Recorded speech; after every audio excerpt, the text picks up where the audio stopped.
سلام، خیلی خوش اومدین.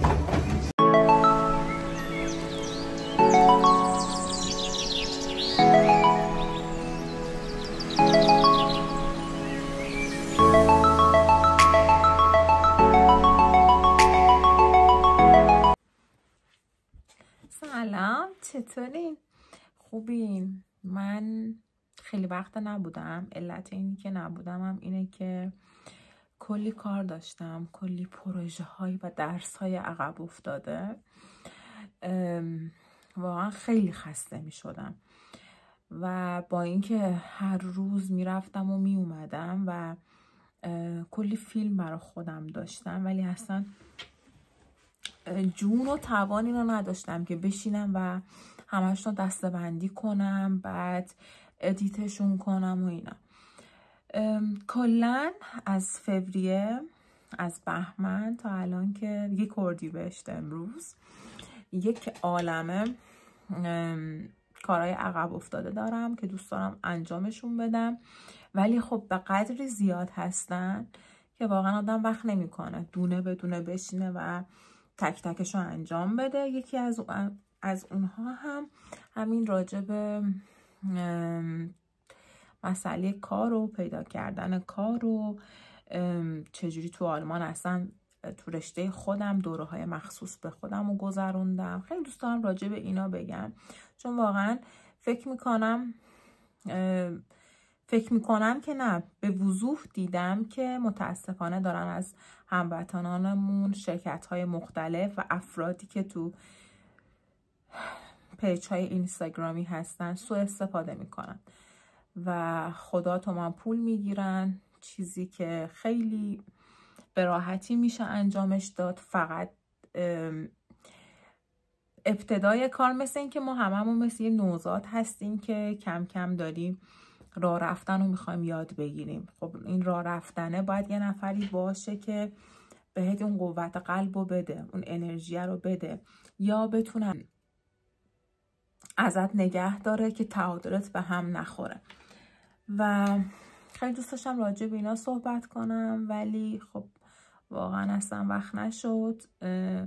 تو ویدیویی که قبلا راجع به ثبت شرکت تو آلمان گذاشته بودم، خیلی اومدم بهم از تلگرام پیام دادن، در حد توانم تا جایی که میتونستم جوابش رو دادم، ولی واقعا وقتی نداشتم که بتونم با دیتیل جواب بدم. خیلی ماهای عجیبی پشت سر گذاشتم، خیلی سخت بودن، سختی از نظر فشار کاری و خب شکر خدا الحمدلله یکم کمتر شد، ولی باز هم همچنان فشرده هستش در ماهای آتی هم. اون روز یه فیلمی گرفتم، رفته بودیم دیالوگ ایم دونکل تو هامبورگ. خب تو هامبورگ خیلی مراکز مختلف تفریحی هستش، ولی اینجایی که من گفتم دیالوگ ایم دونکل، گفتگو در مکان تاریک، در تاریکی، اصلا برای اولین بار بود که شنیدم که همچین جایی هستش. خب خیلی برا من جالب اومد اولش، گفتم چقدر خوب، میریم ببینیم چجوریه. اصلا هیچ ایده ای از این که چجور جایی میخواد باشه ندارم. خیلی در حد این که آره اشپاس میشه و یه جورایی بگو و بخند و اینا. بعد و اینکه بازی زمانی کمی هستش، کوتاه مدته، ولی وقتی که وارد شدیم متوجه شدم که 2 ساعت وارد یک اتاق خیلی بزرگی میشیم که واقعا در این 2 ساعت هیچ گونه نوری وجود نداره و هیچ جا رو نمیبینیم. هر چیزی هم که بود، ساعتمون، گوشیمون، هر چیزمون رو ازمون گرفتن، گفتن تو کمودا بذارین و اجازه ندارین که داخل بیاریم. اول مسیر خیلی ترسیدم، واقعا خیلی ترسیدم. یعنی نه تنها من، دوستایی که همراه هم بودن هم خیلی ترسیدن، هممون خیلی ترسیدیم، خیلی اذیت شدیم. تو وسط مسیر بود که من واقعا بغضم گرفت و نتونستم جلوی بغض خودم رو نگه دارم. و کسی که ما رو تو این مسیر همراهی میکرد شخصی بود که خودش نابینا بوده و چقدر اصلا به نظر من کسی که نابینا هسته شاید از یک بینایی، از یک چیزی داره بی بهره شده، ولی خداوند یک قدرت بی افزون بهش داده تو همه چیز. مثلا عجیب خیلی عجیب بود، چیزی که ما شاید حتی با دیدنمونم متوجه نشیم، اما افراد نابینا به صورت خیلی طبیعی از اون قدرت بهره ور هستن و نمیشه توصیفش کرد. ولی خب خیلی سخته واقعا. نظری که قبلا نسبت به افراد نابینا داشتم با نظری که الان نسبت به افراد نابینا دارم کلی فرق میکنه، زمین تا آسمون فرق میکنه. و چقدر اونجا خودمو یه جوری سرزنش میکردم که چقدر من انسان ناشکری هستم. هر روز ازش لذت میبرم و هیچ وقت قدردانش نبودم. انگار یه نفر واقعا با چکش میزنه تو مغزت که آگاه شو، بیدار شو، ببین دور و برت داره چی میگذره. خیلی چیزا تو زندگی ما هستن، تنها بینایی نیستش، سکانه یا قدرش رو نمیدونیم یا خیلی به صورت ناسالم ازش استفاده میکنیم. ناسالمی که میگم یعنی طوری استفاده نمی کنیم که بابت داشتنشون خدا رو شاکر باشیم. با اون ابزار، حالا هر چی میخواد باشه، زبان میخواد باشه، چشم میخواد باشه، گوش میخواد باشه، داریم به غیر خودمون آسیب میرسونیم و بدترین قسمت قضیه هم این هستش. خلاصه من خیلی دوست داشتم این که از این فضا واقعا فیلمی بگیرم و کلا یه چند تا سری فیلمی هم گرفتم ولی از بیرونش. ولی خب متاسفانه گفتن داخلش اجازه اینو ندارین که گوشی همراهتون ببرین. خب حق هم داشتن، واقعا نمیشد اصلا. اینجا فعلا از این بیوی هامبورگ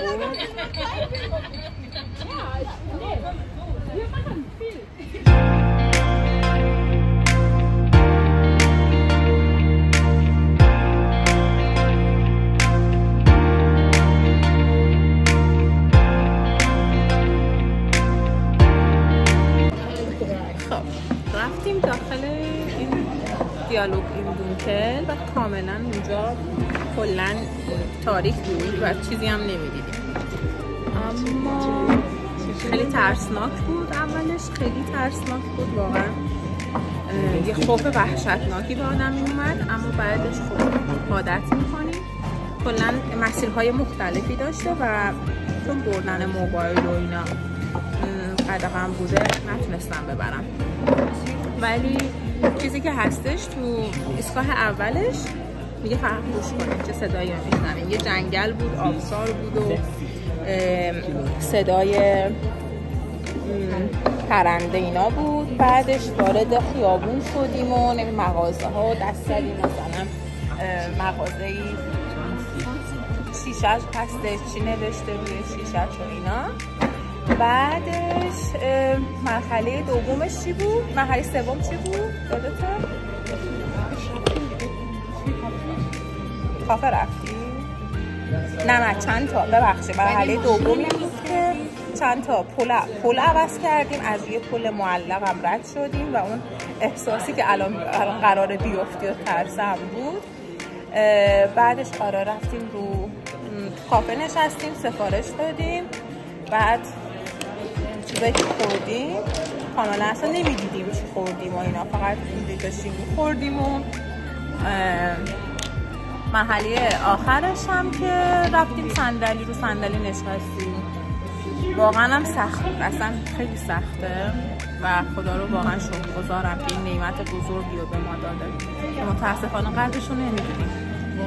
و خیلی خوبه که من همیشه حتی صبحا که چشمشو باز میکنه و بیدار میشه از خداش تشکر کنه که دوباره این نعمت رو بهش داده که بلند شه، دوباره بیدار شه، ببینه، بتونه بدنش رو حرکت بده.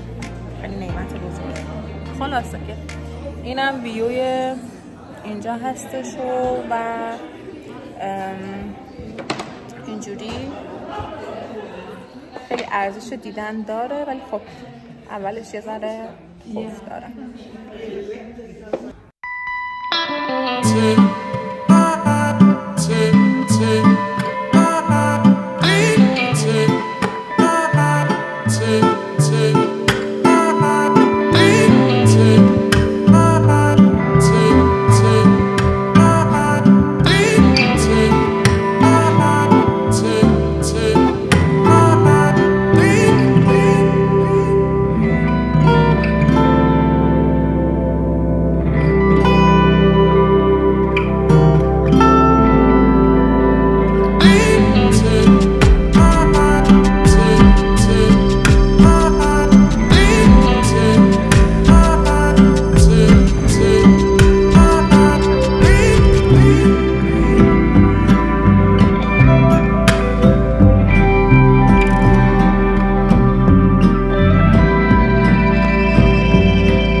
اگر بخوایم یه مشکلی نشون بدیم باز هم اون مشکل خیلی بزرگش میکنیم.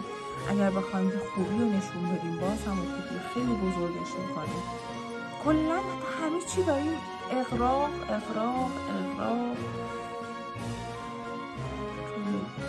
اذیت میکنه و ماشاءالله هامبورگ هم پر هموطن ایرانی هستن و خیلی هم تازگی جدیدن دوستان تو فضای مجازی اینستاگرام خیلی فعالیت میکنم.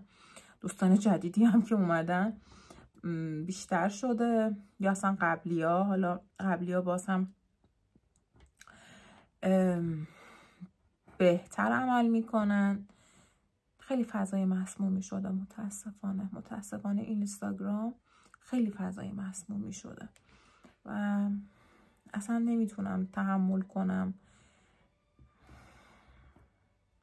به نظر من هر چقدر آدم از اون فضا دورتر باشه به نفع خودشه.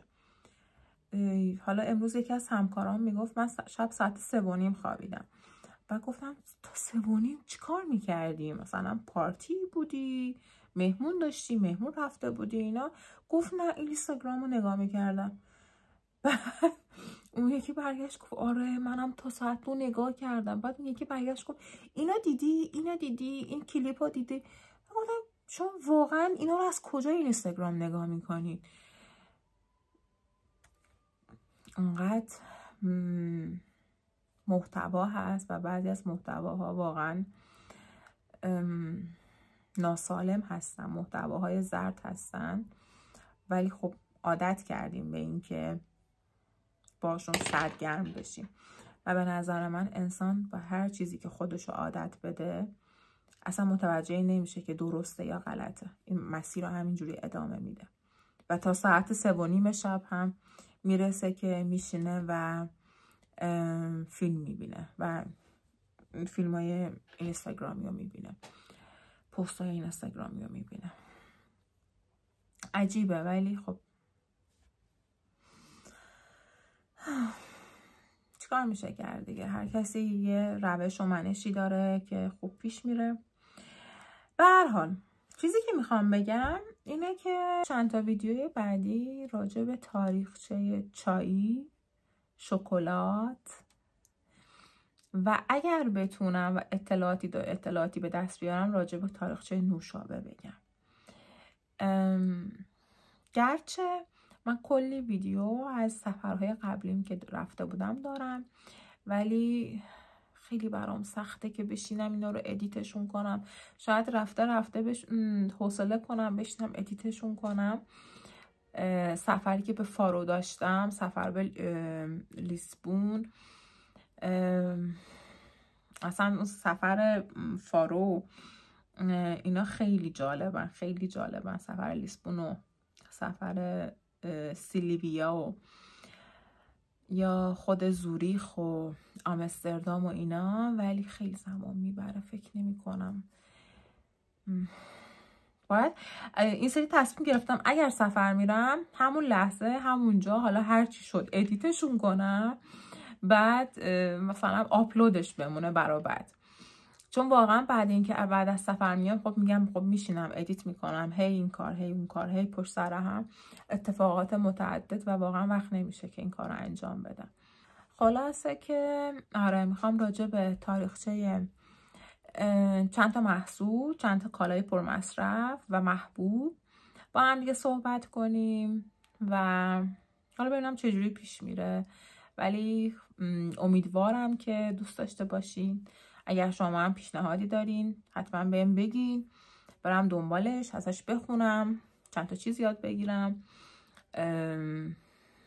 اگر رفرنس های خارجی پیدا کردم ازشون یاد بگیرم، خلاصه بردارم و اینجا